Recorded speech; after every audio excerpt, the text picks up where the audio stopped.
First, I just want to shout out to the mayor for trying to have this conversation and juggle the baby. I'm very impressed because I have my toddler under the table with the iPad, so I totally get it.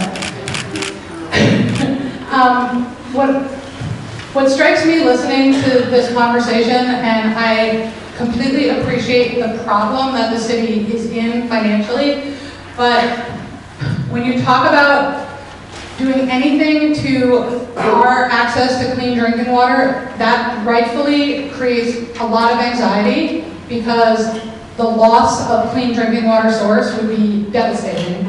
And the problem and the biggest hole that I see in your calculation is that no matter how many regulatory mechanisms you put into place to prevent the kinds of horrible things that could happen that everybody here is afraid of, no regulatory mechanism has any teeth without the resources to enforce it.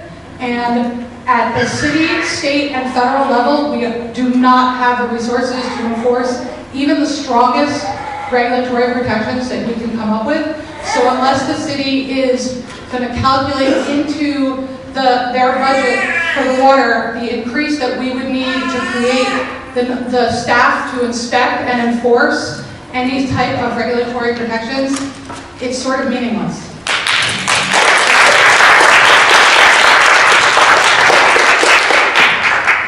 So thank you for that. I appreciate that comment, and we hear the anxiety, we feel the anxiety. I think it's very important that we also consider the anxiety and the decisions if we do nothing and what would happen to our water supply.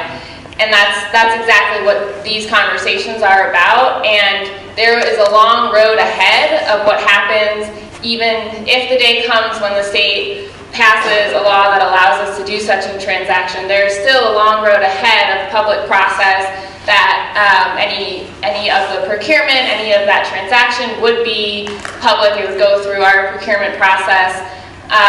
And we would be looking to the community and outside counsel for support in making sure we have the ability to uphold that. And to follow up on that, if nothing else, one takeaway that we hope folks take from this is that doing nothing is not an option. We can't just do nothing. Whether it's this or something more similar to what we proposed a couple of years ago with a statewide regional, a public statewide regional water authority, we can't do nothing or we'd be at risk of all the horrible things that we and everyone here is afraid of happening without our control. So I guess the last piece I'll do is I'll totally validate that point. Before I came here, I worked for the Department of Environmental Management, and I watched very single-handedly what it looks like when you defund your regulatory agency. And I actually think that that's a really interesting idea, the idea of a portion, if we were ever to do this, going specifically being earmarked for staffing for enforcement. And I'll just note that that's a particular topic near and dear to my heart as someone who's actually watched that be a major challenge. So that's actually a very helpful comment.